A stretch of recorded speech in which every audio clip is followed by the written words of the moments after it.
Hi, Stephen E. Andrews, Outlaw Bookseller here. As there's been such a positive response to my coming up for air Animal Farm and 1984 George Orwell trilogy clip, I thought I'd do another one about 1984. And as I think I said in the first clip, I could talk about 1984 for days, and I probably will. So there'll probably be a playlist on here, aspects of 1984, something of that kind. Because even though it's discussed an awful lot, I do think there are things which are often neglected, ignored, or they go unnoticed because there's so much in it.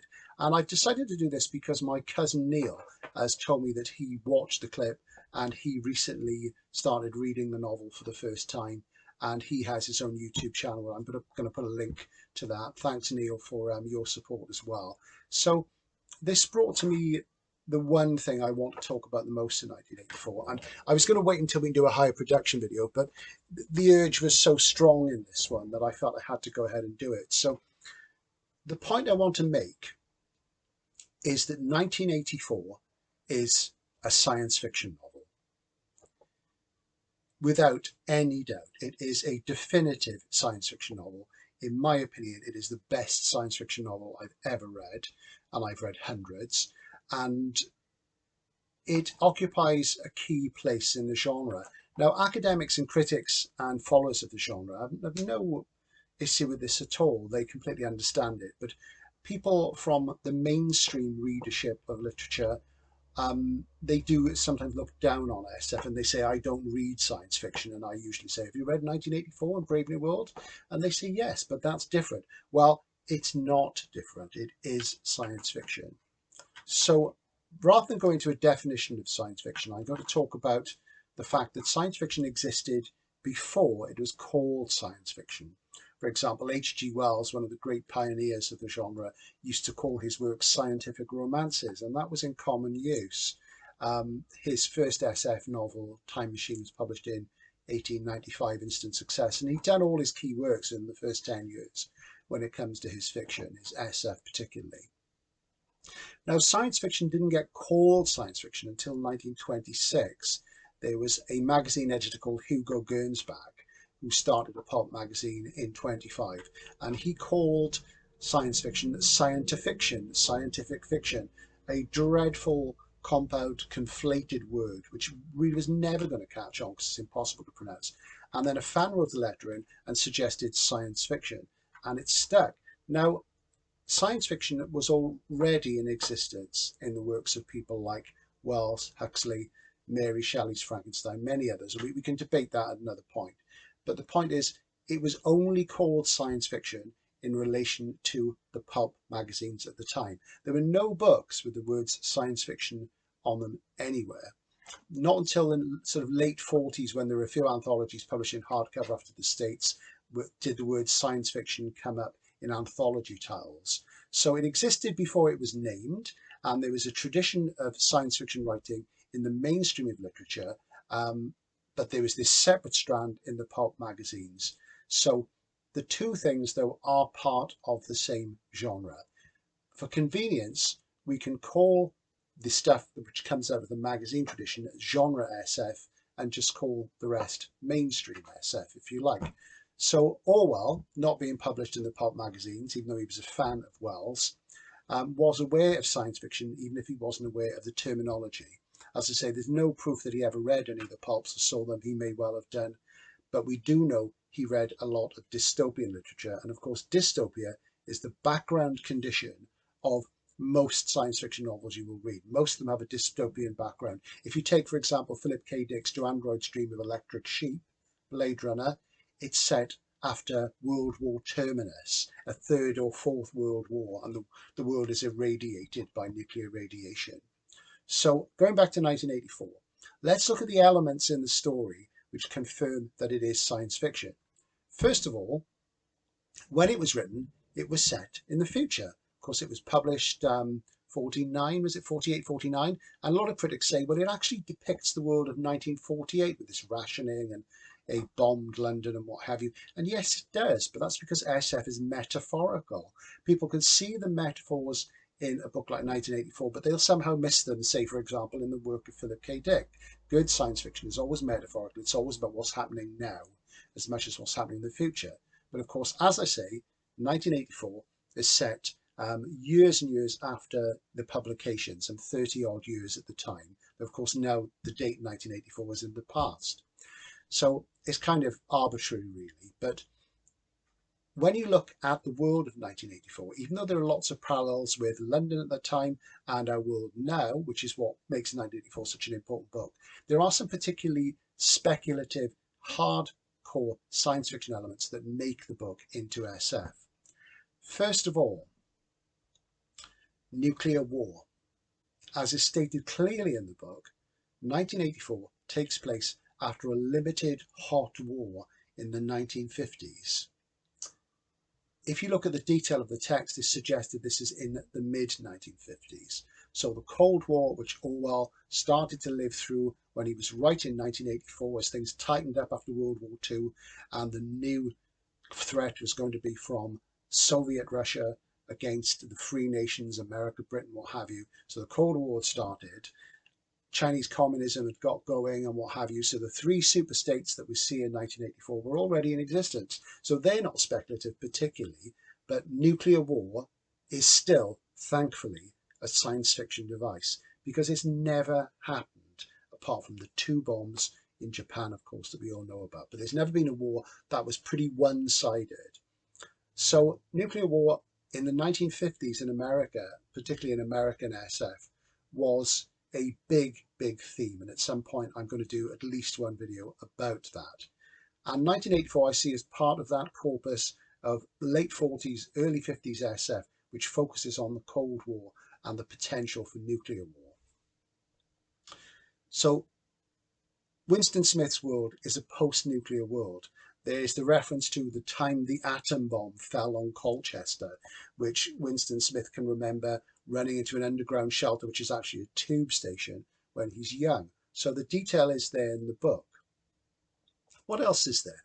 Well, of course, there's the telescreen, which everybody in the world of Oceania and Ingsoc is exposed to 24 hours a day. They have to have one at home. They're in all public buildings, public places, even in the lavatories. And Big Brother watches you and you watch it. It's a two-way thing. Now, we didn't have that technology until comparatively recently, of course. And funny enough, every time I see an advert for Peloton, those things drive me mad. I think of the physical jerks that Winston has to endure every morning in 1984, broadcast through the telescreen, and when he's ticked off by an instructor for not making sufficient effort. So there's another SF trope there. Mentioned 3 times in the book, briefly, and never really described, are the floating fortresses, which are manned by the sailors of Oceania, and it's suggested that they are positioned at strategically important points in the sea. They're not described in much detail, but they're described as the successors to battleships and that they are virtually unsinkable. Floating fortress, a fortress doesn't move. That suggests that it's something which is anchored to the seabed and that doesn't sail about the sea, but that's ambiguous. But floating fortress sounds like and is a classic SF trope. When Winston is arrested by the thought police and taken to room 101, he's exposed to electroshock therapy, brainwashing, and the injection of certain drugs. Techniques of brainwashing weren't widely known then and weren't really expanded on until the 1950s. There's a famous novel called The Manchurian Candidate by Richard Condon, which is about an American who ends up behind the bamboo curtain, as it were, and he comes back to the States and there's a theory he's been brainwashed. So Winston is brainwashed and reset as a good citizen of the party through a scientific means. You get this in Clockwork Orange with Alex as well, the Ludovico technique, which to me is where the two books really come together. There's the ministries, and the ministries of truth, love, and so on in the novel are described as large white structures. And the way the buildings are described, they're very different to London around Smith, which still has buildings from the Victorian era. They're the only modernist buildings, and they loom, these glittering edifices, totalitarian symbology of them, looming over the rest of the world. And I think if you ever see pictorial representations of 1984, you get these SF structures looming above London Key City of Airstrip 1. So there's another one. Newspeak is an SF construct, the limitation and changing of language to narrow the range of thought. Now that's possible, and we're actually seeing it, in my opinion, in the way that we're seeing a lot of newspeak on the internet these days in identity politics. I'm not going to go there. So again, it's an Orwellian prediction coming true. So if you add all these things up, you have a definitively SF world, and they are all scientifically explicable, which is what makes them science fiction rather than fantasy. And of course, there's a lot of political science in 1984, the way that the societies are organized, the way that totalitarianism is run. It's all scientifically explicable. Why would a writer use these scientific paradigms if they weren't going to write science fiction? They use them because they're useful, they mean something, they have dramatic power, they have metaphoric power, and the injection of SF tropes into the most mainstream feeling novel gives it a kind of raw energy because of those new ideas. The new idea, which characterizes SF, the concept of the new idea, is often called a novum, which literally means new thing. And when you're looking at a novel to try and decide its genre status, as soon as you find a new thing, a novum, you are looking at an SF novel, because writers don't put these things in for no reason. They put them in for a reason. If you take, for example, the mobile phone, if you wrote a novel before the mobile phone existed and just put the mobile phone in it and used it as a plot device, you instantly have an SF novel. And think about how the mobile phone has changed our world. So if you look at a book like Robert Heinlein's Puppet Masters about 1951, the first thing that happens in that is the central character, the narrator, his mobile phone rings. And it's a really startling thing because nobody really thought of the mobile phone at that point. So Orwell's book is full of those sort of SF tropes. There are other things as well. There are techniques from science fiction writing which are used in 1984. And I'm not saying Orwell borrowed them, it's just the whole thing was still emerging then. And one of them is infodump. Whenever you watch a science fiction film, if you watch Blade Runner, there'll be a title card at the beginning which sets things up for you. And this is because cinema is notoriously bad at getting ideas across, and science fiction is about ideas. Everybody thinks it's about the visuals, the gleaming spaceships, the dystopian landscapes, whatever, but it's not. It's actually about the ideas. And the only way you can get ideas across in film very well is in words. So you get a title card at the beginning of the film that tells you what the scenario is. It's a bit of exposition, so you're there. And you get this obviously in 1984. You get it in the very first line, which is a classic paradigm shifting line. It was a bright, cold day in April. The clocks were striking 13. Now, of course, that is a continental measure of time as it would have been then. 13 would have been a strange hour to most people in Britain and America at that time, but it shows that something's happened. The clocks aren't striking 12 or 1, they are striking 13. So immediately we have another SF conceit. And this is a common thing in great science fiction for writers who are really pumped to, in that very first line, to punch through our paradigm, our worldview, and present you with a new paradigm. A great example of that is in Christopher Priest's The Inverted World, where I think the first line of the narrative proper is, I had reached the age of 650 miles. Immediately, cognitive dissonance kicks in. You realize you're in another world. Some people can't cope with this and simply cannot read SF as a result. And that's there in 1984. Getting across what's going on in the world of a science fiction novel can be done in many ways. And there's something we do is we call this info dump, where you present the reader, the writer presents the reader with information about the world to contextualize it so they can understand more what's going on. And, info dump can be very, very directly applied and subtle. It can be done very subtly. And there are different schools of thought on how you do info dump, how you should do it, should you do it. A lot of more advanced literary SF from after the 70s, like for example, the work of William Gibson contains very little info dump, except for one section in Neuromancer. And there is a huge info dump section in 1984 when Winston Smith reads Emmanuel Goldstein's book. You get a couple of chapters of the book, which tells you all about what's happened in the world of 1984 from the point of view of somebody who has rebelled and fled the party. And even though the book, of course, in a way, it's a parody of the Communist Manifesto, and Emmanuel Goldstein represents Trotsky to a degree, that is the way the Real World info dumps the key facts about what's happening in the world of 1984 into the text. And that's a classic science fiction device.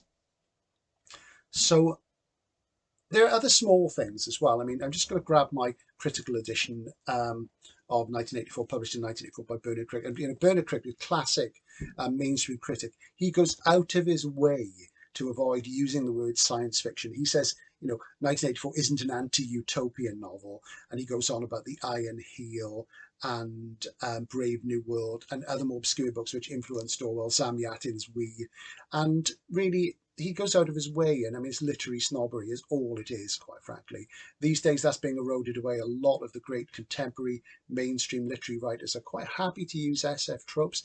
They are happy if they were to appear in science fiction magazines. If you take something like Carmen Mercado as an example of an up-and-coming writer who does that, they have no issues with it. But if I turn to page 193 of the critical edition, bear with me. Let's have a look. Here's a section I'm going to read, another small thing. Let's see. Winston meditating upon his work in the Ministry of Truth, and Julia's work in Pornosec, where pornographic novels are written by machines. And he talks about music. He says, "Here were produced rubbishy newspapers containing almost nothing except sport, crime and astrology." Sounds familiar, doesn't it? The tabloids. Sensational 5-cent novelettes, films oozing with sex, and sentimental songs, which were composed entirely by mechanical means on a special kind of kaleidoscope known as a versificator. A versificator. A kind of kaleidoscope. Orwell there, he is really talking about something like a sampler. Bernard Crick seems to think he's talking about a synthesizer. Of course, a synth couldn't do that then. Now, of course, with digital technology, sampling, what have you, it is arguable that AIs using tools like synth samplers and what have you could create songs. So the versificator is a rather crude SF device, and SF is full of these crude devices, and the important thing to remember is they have enormous power, and technology barrels forward and smashes us down with its power, and we become seduced by it. So the versificator is another example. So there's just a few ideas to talk about why 1984 is science fiction. It has the novum, it has several classic new things in it that push it forward into the future. It has a dystopian setting caused by nuclear war. It has advanced tech that we didn't have for years and years and we've got now. And it is a paradigm shift. It shows us the way the world was in London and Britain in 1948, run down, broken down, rationed, what have you. But that's metaphor, and it shows you what could happen unless we were careful. And that was Orwell's primary message. This will happen unless you take care. Of course, what we find with 1984 is that a lot of the things which we see in it, we see parallels with the way things have gone, things which Orwell probably didn't predict, not knowingly, but they have all come true. So remember, 1984 is science fiction, and we are living in a science fiction world which is not unlike 1984 in many ways. So when you approach the text, approach it as a work of science fiction and use it to contextualize your SF reading. Because if you keep 1984 in mind, and then you read the great genre dystopian writers, people like Philip K. Dick, then you'll have a better appreciation of science fiction literature, because it is at its best. This is Outlaw Bookseller signing off. More will to come. Thanks for listening. I'd love to know your thoughts on this. Bye for now.